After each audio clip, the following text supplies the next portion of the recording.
यहाँ है तो बड़ी अच्छी लाइट पड़ रही है। तो चलें बस अभी निकलते हैं। और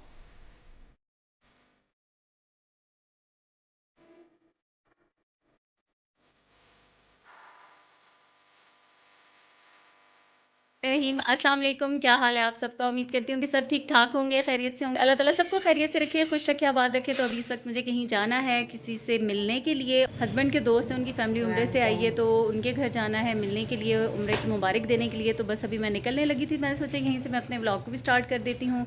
तो बस अभी चलते हैं। पीछे अंधेरा, कमरे की लाइट्स बंद हैं तो इसलिए अंधेरा अंधेरा आ रहा है, लेकिन आगे जो है ना वो लाइट यहाँ है तो बड़ी अच्छी लाइट पड़ रही है। तो चलें बस अभी निकलते हैं।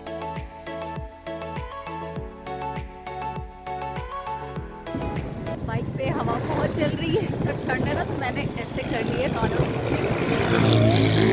प्रॉपर लग गया ना तो मेरे बाल गंदे होंगे और ना ही जो है उड़ेंगे, इसलिए मैंने ऐसे कर लिया।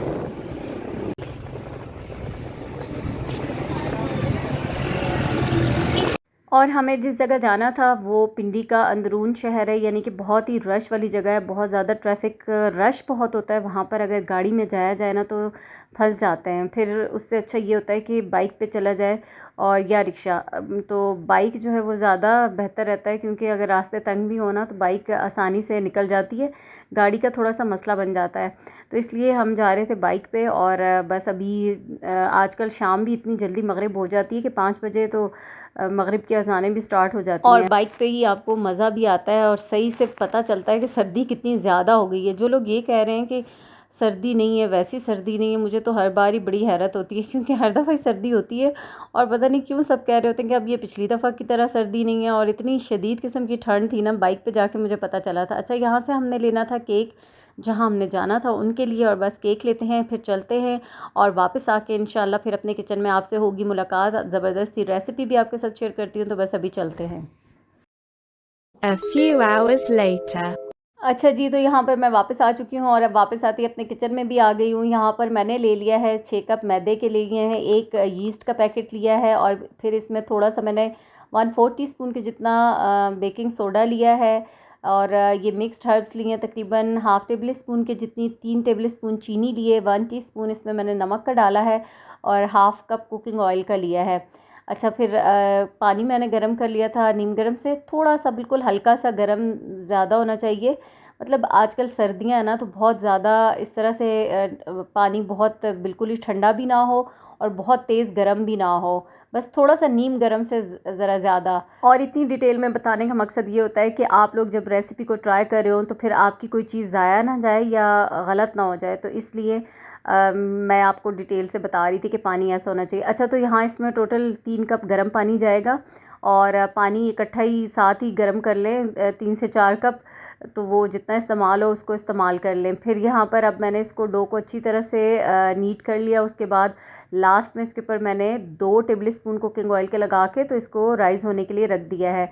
अच्छा, ये बीफ की बोटी ले ली है मैंने, ये 1 केजी की बोटी है, और इसको थोड़ा सा क्लीन कर लूँगी मैं, क्योंकि मैं बना रही हूँ गार्लिक बीफ ब्रेड, और जो कि बहुत ही मज़े की बनेगी। तो अभी जो है सबसे पहले तो इस बोटी को मैं क्लीन करूँगी और फिर इसकी कटिंग कैसे करनी है वो मैं आपको बताऊँगी। तो ये जितने भी इसके साथ इस तरह के छिछड़े वगैरह हैं ना, इनको मैं साफ़ कर लूँगी। और ये भी थोड़ा सा मुश्किल काम है, और आजकल सर्दियाँ भी हैं, ये गोश्त भी जो है ये ठंडा था, क्योंकि हल्का से इसको मैंने फ्रीज़ होने के लिए छोड़ दिया था, तो इस तरीके से कटिंग थोड़ी आसानी से हो जाती है। अच्छा, अब मैंने उसके ऊपर से सारे जो छिछड़े वगैरह थे साफ़ कर लिए थे, फिर उसके पतले पतले स्लाइसेस किए, उसको किचन हैमर की मदद से पाउंड कर लूँगी। इससे क्या होगा कि गोश्त के जो रेशे हैं वो टूट जाते हैं और फिर गोश्त जल्दी गल जाता है। वैसे अगर जल्दी गलाना हो तो कुकर में भी आप इसको फिर 5 से 10 मिनट लगेंगे, जल्दी गल जाएगा। अच्छा, और गोश्त पे भी बहुत डिपेंड करता है कि आपके पास गोश्त कैसा है, फिर इलाके पे भी बहुत डिपेंड करता है। पहाड़ी इलाकों में देर से चीज़ें गलती हैं, दालें गोश्त वगैरह जो है ना वो जल्दी नहीं गलता। यहाँ पर मैंने इसके अंदर बीफ के अंदर लिया है peri peri sauce 4 tablespoon, और soya sauce 2 tablespoon, 1 tablespoon सफ़ेद सिरका लिया है, और नमक 1 टीस्पून डाला है। अगर पेरी पेरी सॉस नहीं है आपके पास तो आप 2 टेबल स्पून, 2 से 3 tablespoon chilli garlic, sorry सिर्फ चिली सॉस, गार्लिक सॉस नहीं, चिली सॉस के डाल दें, 2 टेबल स्पून सोया सॉस के, और 2 टेबल स्पून ही सफ़ेद सिरके के डाल दें। अच्छा, यहाँ पर मैंने 1 पाव शिमला मिर्चें ली, इनको भी ऐसे लंबा लंबा काट लिए बारीक स्लाइसेस में। और ये जो प्याज है ये एक लार्ज साइज़ का था इसलिए ज़्यादा लग रहा है, ये भी कट कर लिया है। और यहाँ पर बटर को बाहर निकाल के रखा था, तो आजकल बाहर भी मौसम टेम्परेचर इतना ज़्यादा है कि अब वो इतना सॉफ्ट नहीं होता। तो ये तकरीबन मैंने लिया था बटर 100 ग्राम से थोड़ा सा कम होगा, 70-80 ग्राम होगा। और इसमें मैंने ये डाला है half table spoon chopped garlic, जो कि मुझे थोड़ा सा लग रहा था कि कम है, तो मैंने हाफ़ टी स्पून इसमें गार्लिक पाउडर का भी डाल दिया था। बस इसको अच्छे से मिक्स करके तो बटर को भी मैं साइड पे रख लूँगी और ये हमारा गार्लिक बटर तैयार हो जाएगा। और ये देखें, बस इसको मैंने मिक्स कर लिया है। फिर यहाँ पर अब गोश्त की मैरिनेशन को बस तकरीबन 30 से 35 मिनट ही हुए थे। आप चाहें तो ज़्यादा टाइम के लिए रखें, इससे गोश्त जो है ना मज़ीद टेंडराइज़ हो जाएगा, क्योंकि इसमें सिरका है, सॉसेस वगैरह जो है ना, इससे ये जल्दी सॉफ़्ट हो जाता है। फिर यहाँ मैंने 3 से 4 टेबल स्पून लिया कुकिंग ऑयल के और ये गोश्त इसके अंदर डाल दिया है। अगर आपको बीफ नहीं पसंद तो चिकन में बना सकते हैं, लेकिन बीफ में ही इसका असल मज़ा है और बहुत मज़े की बनती है। फिर यहाँ पर मैंने इसको मीडियम लो फ्लेम पे पकने के लिए रख दिया था, एक्स्ट्रा पानी नहीं डाला, ये बीफ का अपना ही पानी है।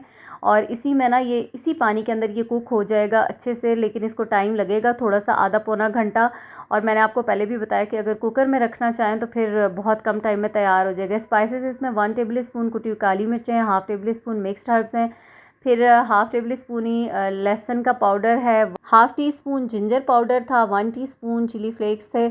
और बस यही स्पाइसेस इसके अंदर डाल के थोड़ा सा इसको मैंने मिक्स किया। पानी अब गोश्त का बिल्कुल खुश्क हो चुका था, तब मैंने ये स्पाइसेस डाले हैं। फिर इसके अंदर प्याज और शिमला मिर्च डाल दिया और तेज़ आंच पर इनको स्टर करूँगी हल्का सा, कि बस ये थोड़ा सा प्याज का जो एक कच्चापन है ना वो ख़त्म हो जाए, यानी कि सॉफ्ट हो जाएगा। और क्योंकि तेज़ी बहुत होती है आजकल प्याज के अंदर, तो बस वो थोड़ा सा कुक करना है 1 से 2 मिनट के लिए, बस तेज़ आंच पे। तो ये जो फिलिंग है ना हमारी ब्रेड की, ये तैयार हो जाएगी। अब इसके अंदर मैंने लास्ट में ऑप्शनल है, मैंने एक लार्ज साइज़ का टमाटर लिया था और उसको भी ऐसे ही स्लाइसेस में कट करके वो डाल दिया था। और इसको भी मतलब तेज़ आंच पे इसी तरह से स्टर कर लूँगी और बस 1 मिनट के बाद चूल्हा बंद कर दूँगी। तो ये हमारी जो फिलिंग है ना ये तैयार हो जाएगी। इतनी देर में ये फिलिंग भी ज़रा ठंडी हो जाएगी और डो राइज़ हो चुकी है यहाँ पर।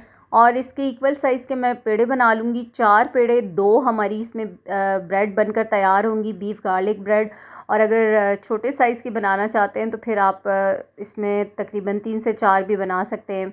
अच्छा, मैंने 4 पेड़े कर लिए थे और इस तरीके से इसको चारों को जो है ना वो बेल लूँगी। आज मेरी जो राउंड वाली पिज़्ज़ा ट्रे थी वो मुझे मिल नहीं रही थी, और जो ये दूसरी बड़ी वाली ट्रे, तो इसी के अंदर मैंने इसको ग्रीस कर लिया। फिर इसको रोटी को बेल के इसमें डाल लिया है और थोड़ा सा हाथ की मदद से इसको मैं हल्का हल्का सा फैला रही हूँ। अच्छा, इसके ऊपर ये जो गार्लिक बटर बनाया था ना, सबसे पहले तो वो लगा दूँगी मैं, तकरीबन 1 से 1.5 टेबल स्पून के जितना भर के इसके ऊपर गार्लिक बटर लगाऊंगी। और उसके बाद जो बीफ की फिलिंग जो तैयार की है ना वो इसके ऊपर मैं लगा दूँगी। और ये तकरीबन अब ठंडा हो चुका था और हाथ से इस तरीके से पूरा स्प्रेड करूँगी, क्योंकि किसी भी चम्मच स्पून की मदद से सही से लगेगा नहीं। तो इस मिक्सचर को पूरा इसके ऊपर अच्छे से फैलाऊँगी मैं, ताकि ये जो है ना सारे इसकी जो साइड्स पे भी फिलिंग खाते हुए मुंह में आए। ऐसा ना हो कि वो ब्रेड के किनारे खाली ब्रेड रह जाए और फिलिंग साइड्स पे ना हो।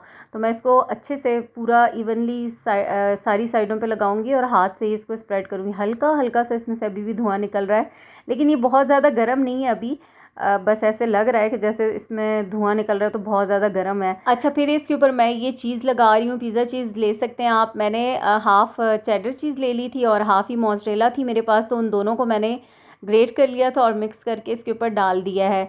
और जो दूसरा पेड़ा उसकी मैंने रोटी बेल ली थी, तो वो इसके ऊपर मैं इसको कवर कर लूँगी और अच्छे से इसकी साइड्स को बंद कर दूँगी, क्योंकि जब इसको ओवन में रखेंगे ना तो जब बेक होगी फिर ये राइज़ होती है और अपनी साइड्स छोड़ती है, तो फिर ये खुल जाती है। इसलिए थोड़ा सा इसको हाथ से अच्छे से प्रेस करके इसकी साइड्स को बंद कर दूँगी और बस फिर ये जो है ना ओवन में जाएगी और 200 डिग्री पे बेक होगी ये ब्रेड। और 30 से 35 मिनट लगेंगे, इतना टाइम इसको जाएगा। और इतना मज़ेदार सा क्रस्ट इसका ऊपर से भी होगा और नीचे से भी होगा।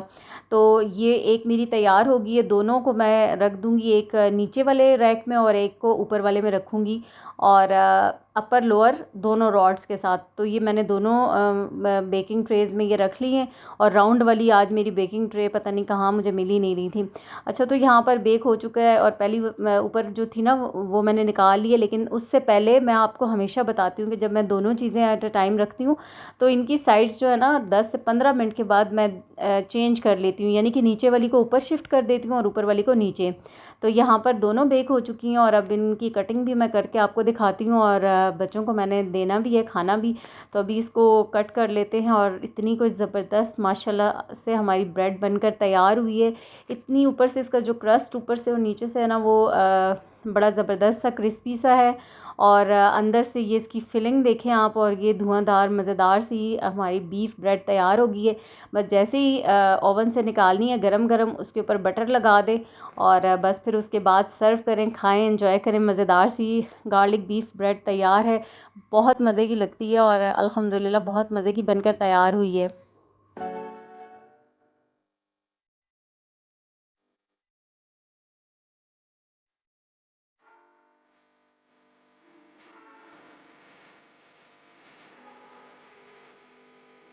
और बीफ ब्रेड अल्हम्दुलिल्लाह इतनी कोई मज़ेदार बनकर तैयार हुई है ना, आप भी ज़रूर ट्राई कीजिएगा। रेसिपी को एज़ इट इज़ फ़ॉलो कीजिएगा। बहुत ज़बरदस्त, बहुत ही मज़े की ब्रेड बनेगी। ऐसी ब्रेड आपको बाहर कहीं से भी नहीं मिल सकती।